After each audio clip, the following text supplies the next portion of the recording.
سورہ جمعہ سورہ نمبر 62 آیت نمبر 5۔ اس آیت کو سمجھنے کے لیے یہ ضروری ہے کہ ہم یہ جان لیں کہ یہودیوں نے اپنی آسمانی کتاب کے معنی اور مقصد بدل دیے۔ انہوں نے یہ اس طرح کیا کہ الفاظ تو وہی رہے لیکن معنی بدل گئے، رسمیں بڑھ گئیں۔ یہودی مذہب اللہ تعالیٰ اور اپنے پیغمبر کو بھول گیا۔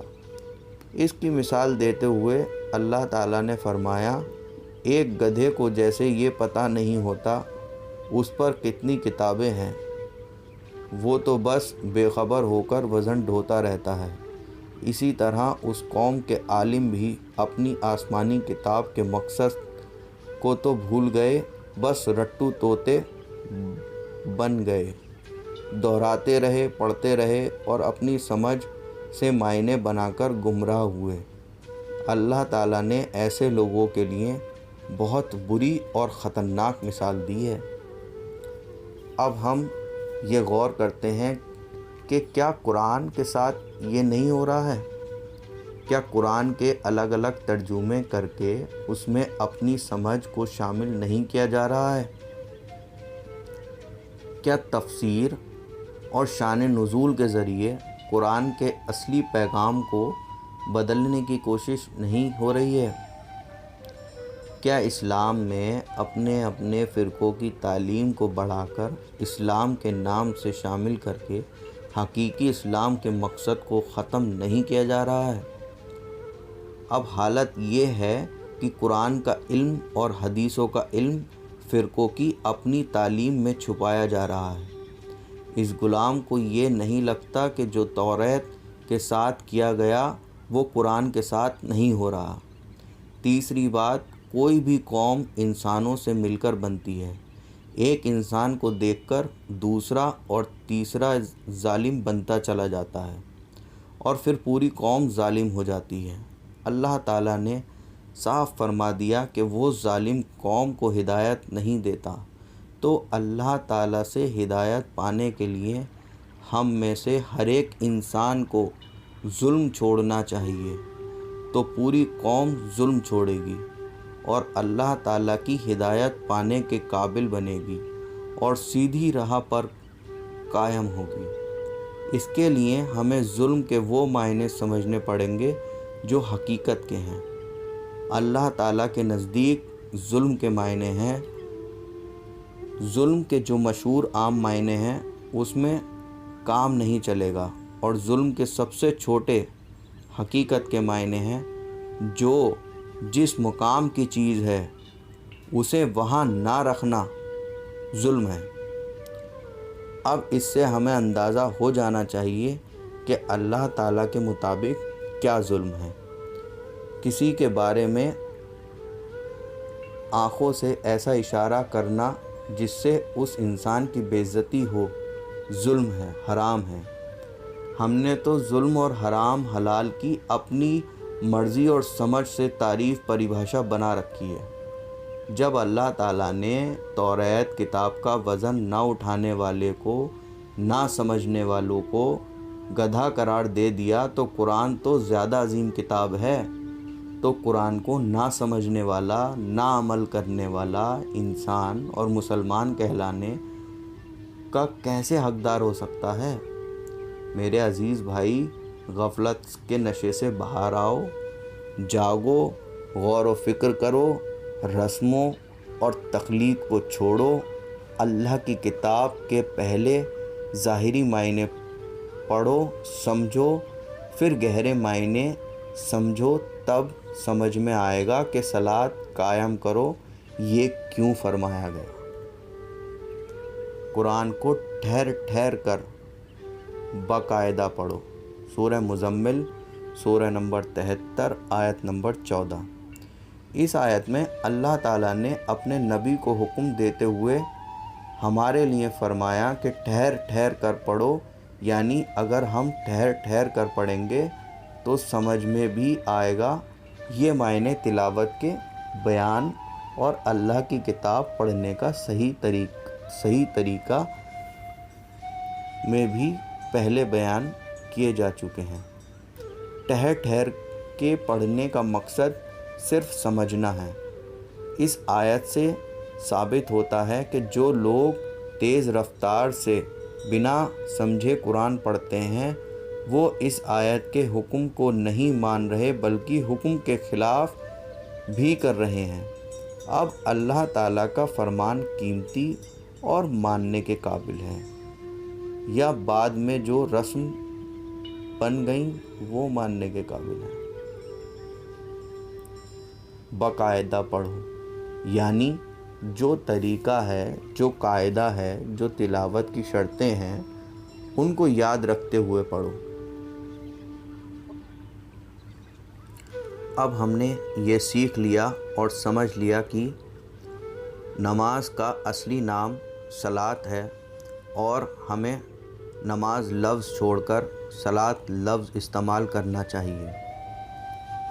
قرآن میں ہر جگہ صلاۃ قائم کرنے کا ذکر ہے۔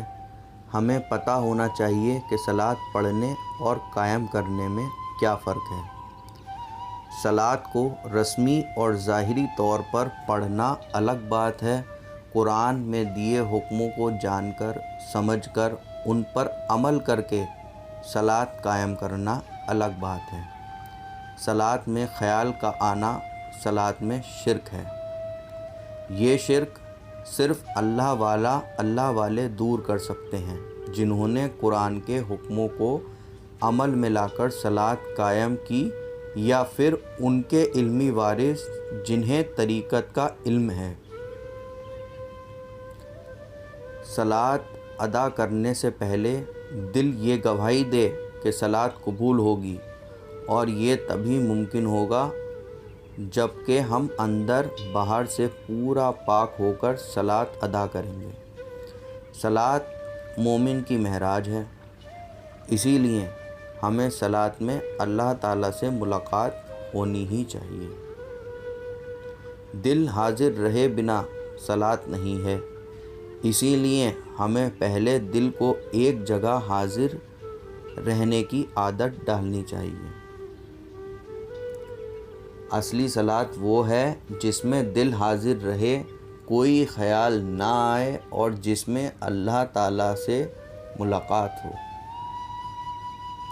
صلاۃ پڑھنا الگ بات ہے اور قرآن کے مطابق ہمیشہ صلاۃ میں رہنا الگ بات ہے۔